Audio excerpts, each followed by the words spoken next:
안녕하세요. 김동섭입니다. 1월 3일 아침 시황하도록 하겠습니다. 오늘 새벽에 끝난 미국 시장은 하락 마감을 했는데요. 소폭 하락을 했습니다. 나스닥과 S&P 500이 5거래일 연속 하락하는 그런 흐름을 좀 보였고요. 다우도 0.4% 하락을 합니다. 오늘 미국 시장은 테슬라의 4분기 인도량을 봤죠. 제가 이번 주에 미국에서 나올 수 있는 재료가 별로 없기 때문에 테슬라의 인도량이 되게 중요하다라는 얘기를 했었는데요. 테슬라 4분기 인도량이 시장 예상치 50만 4천 대 정도를 밑도는 49만 5,570대 정도가 나옵니다. 그래서 거의 뭐 1만 대 이상 벌어지는 상황이 됐고요. 이 테슬라는 오늘 6% 이상 하락합니다. 테슬라가 6% 하락한데도 불구하고 나스닥이 0.1% 하락한 건 참 별로 안 하락한 거죠. 그렇죠? 그래서 테슬라 5거래 연속 하락했고요. 대신에 엔비디아가 3% 올랐죠. 엔비디아가 테슬라보다 시총이 한참 높죠. 그렇기 때문에 엔비디아의 상승이 그나마 시장 하락을 방어했다. 이런 해석도 되는 상황이 될 거다. 이렇게 보시면 될 것 같고요. 그 다음 주간 신규 실업 청구 건수도 발표가 있었습니다. 주간 신규 실업 청구 건수는 21만 1000건이 나왔고요. 전주 대비로 9,000건이 감소해서 작년도 3월 이후로 최저 수준까지 내려왔다고 합니다. 실업 청구 건수가 줄어들었다는 것은 상대적으로 고용이 늘었을 거다라고 해석을 할 수밖에 없죠. 고용이 늘고 있다라는 거죠. 그만큼 미국 경기가 굉장히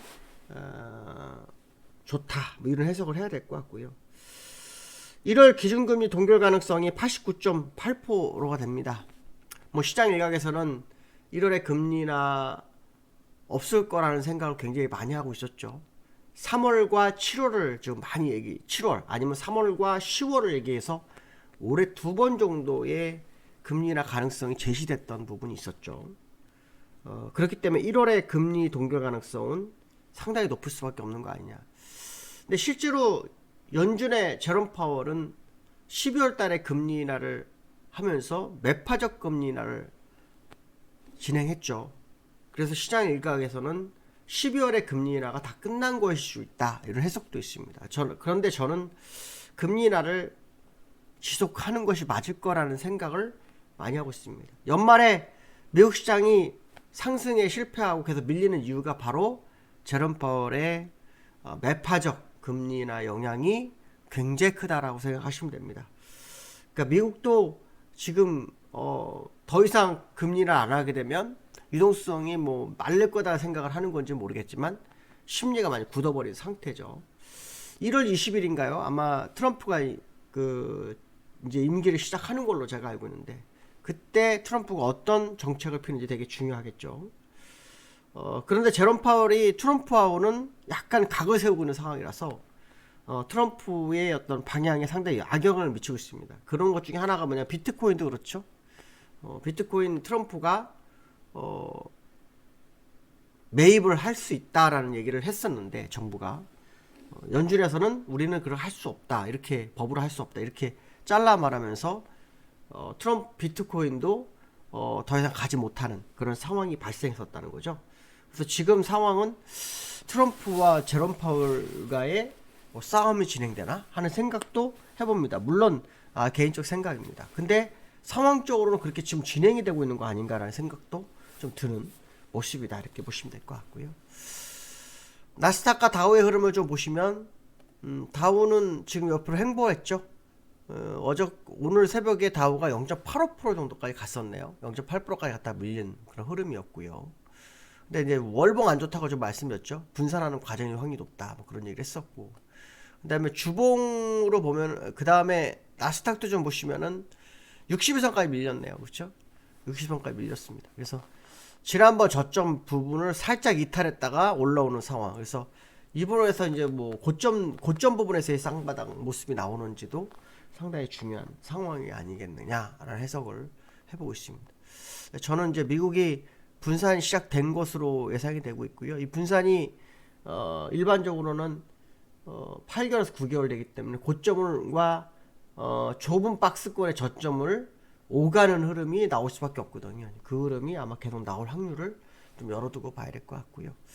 그 다음에 그 시장에서는 금값에 대한 기대감이 좀 있어요. 시장이 불확실성이 커지고 있기 때문에 금값에 대한 부분이 돼서 금값이 3,000불 정도 제시가 나오고 있거든요. 근데 지난번 2,800불을 갔다가 지금 약 한 200불 정도 150불 정도 밀렸거든요. 근데 이 금값은 저는 일단 1차 목표치는 친 것으로 보거든요. 2,800불까지는.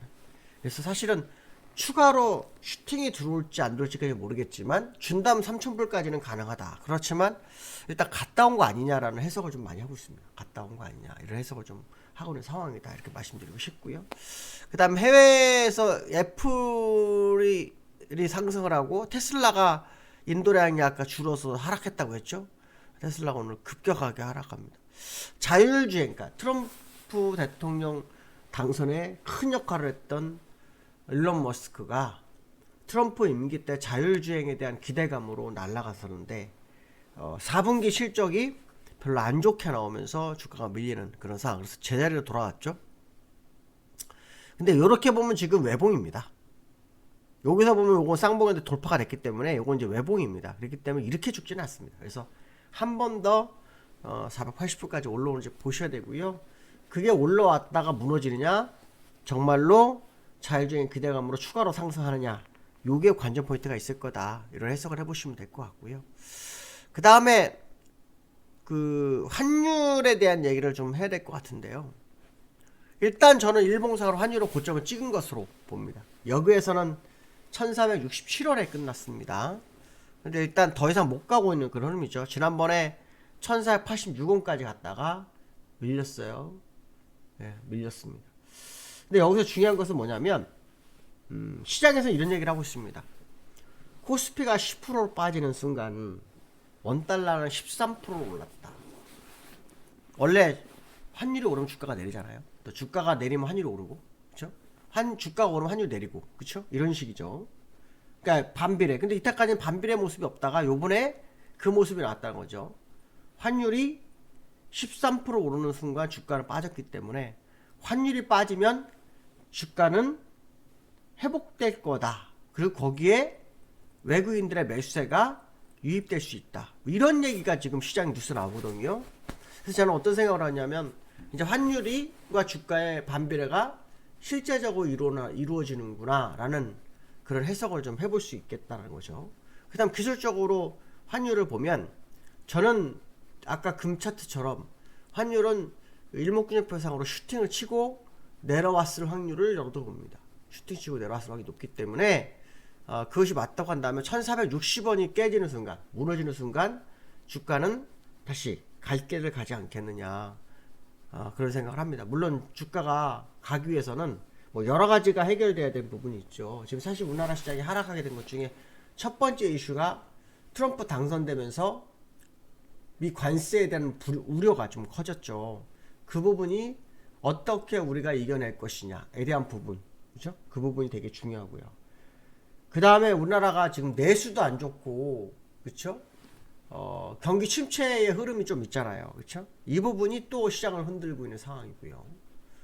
그 다음에 또 하나는 국정공백입니다. 아시겠지만 대통령이 탄핵된 후, 한덕수 대통령 총리가 대행이 또 탄핵이 됐죠. 정치적으로 불확실성이 좀 있는 것이 또 문제가 되는 건 사실입니다. 그렇기 때문에 현재 시장이 굉장히 좀 어려운 건 맞습니다. 근데 저는 이 어려움 속에서 바닥을 딛고 올라오면 그것이 정말 진짜 아니겠느냐. 그래서 지금 시장을 하방경직성 싸움을 하는 게 아니냐를 해석을 많이 하고 있습니다. 왜냐하면 코스피로 보면 시장이 하락 이격이 정말 없습니다. 하락 이격이 매우 제한되어 있습니다. 물론 추가 하락하려고 하면 하겠죠.